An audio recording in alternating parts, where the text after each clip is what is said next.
So, I grew up in Salt Lake City. It is not the polygamist, dry county playland that many of you think that it is. So I was kind of an awkward teen and maybe early 20-something, not the cutest girl on earth, and to make matters worse as far as getting attention from boys, my two best friends were like the hottest, sluttiest girls in the city. Right. So even if I ever had a chance, they would like show up and all my chances would quickly disappear. So one in particular, my best friend Rachel, she was super cute, has like short, spiky red hair and these great blue piercing eyes, and girl loves sex, like no joke. And I think that when you just like kind of have sex oozing out of your pores, I think the guys can tell. It's like a magnet. And so she also had a propensity for drinking. So when she drank, she was particularly in love with sex.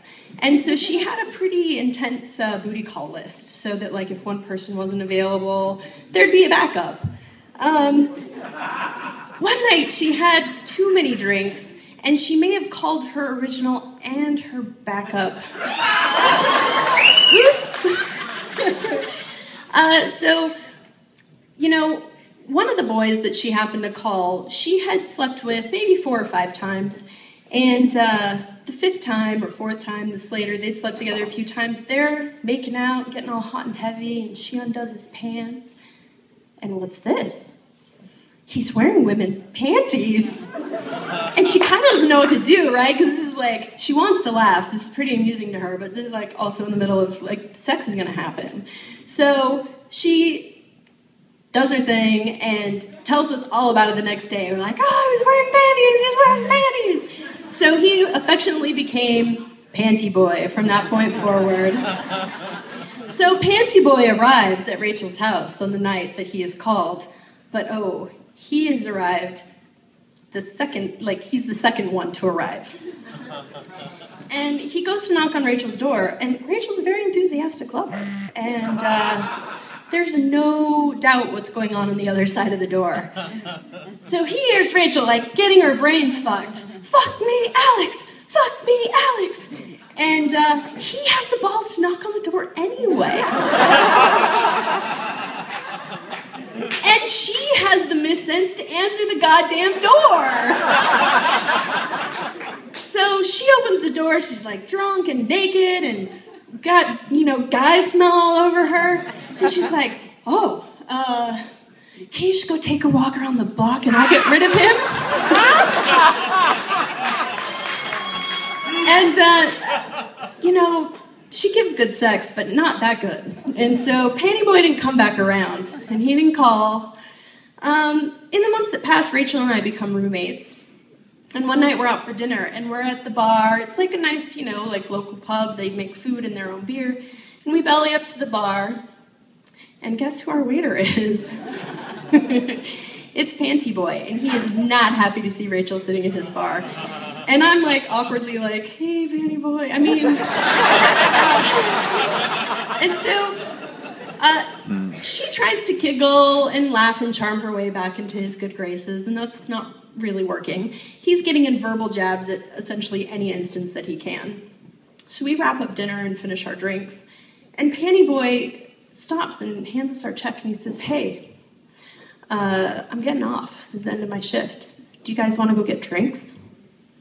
And we're both like, what the fuck? Like, this guy's been doing nothing but insulting Rachel this entire night. And so, like, how do you say no to that offer? So the 3 of us get in the car, and we move to, like, our favorite seedy dive bar in town. It's called Ex-Wife's Place, just for the record. But it used to be called My Wife's Place, but she won in the divorce.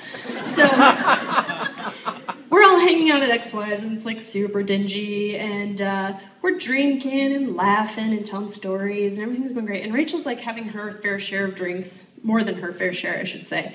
And next thing you know, she's, like, sitting at the booth next to me, like, head down and out. Like, she is out cold. And at some point, the bouncer comes over, he's like, you have to take your friend home. So I, like, get Rachel's arm over my shoulder, and I'm like, well, this has been great, Panty.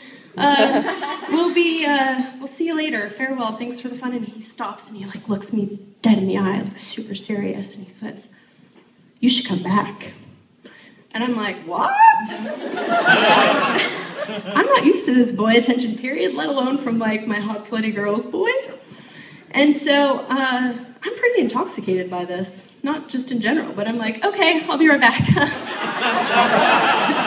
So I run home and get Rachel into bed, and I come back out and we laugh and gab and close up the bar, and he's like, you should come back to my house for drinks. I'm like, okay, let's go. And we get to his house and I admire his antique camera collection on the wall, and then we drink our PBRs and start making out on the couch, and our clothes start coming off and hands and mouths are everywhere. We climb up the stairs to his bedroom, and then all the alcohol's like hit my bladder. And I'm like, I'm gonna go pee. So on my break, I run downstairs, I come back up, and there's Panty Boy in all his glory, in the middle of the bed with nothing on but a pair of women's panties. And he's sitting there, and they're all pink and satiny with his hard-on pressed through them, and the edges are all lacy and ruffly, and I'm like, wowza. So I get on top of him and rub myself along his satin hard-on. I don't want to take the panties off because he's clearly enjoying them, so I just move him aside, get on top. I'm making my way through. I soaked those panties. Yeah!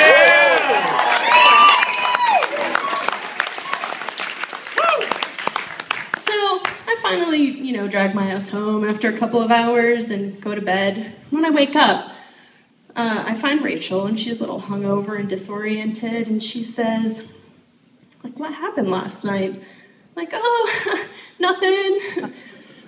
You were drunk at the bar, so I brought you home and went to bed. And then I could somehow manage to slip out that I didn't get in till 4 a.m., and this catches her attention.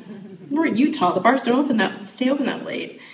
So she impresses me a little further, and I'm like so nervous and like can't believe that I slept with my best friend's booty call that I like cave as if I was under Russian interrogation. I'm like in total confession. I'm sorry. I went back to the bar and I went to his house, and I'm sorry I fucked Panty Boy. And she's sort of shocked and beside herself because it's out of my nature, and I didn't cheat on her boyfriend with him or anything, and she kind of screwed the guy over, so she didn't really have a leg to stand on as far as like crossing friend boundaries. And so she kind of lets it go. Like I can tell it gets under her skin, but she can't really do anything about it. So months again pass, and we're on a road trip, me and another best friend, Sarah, the other hot slutty girl in my life.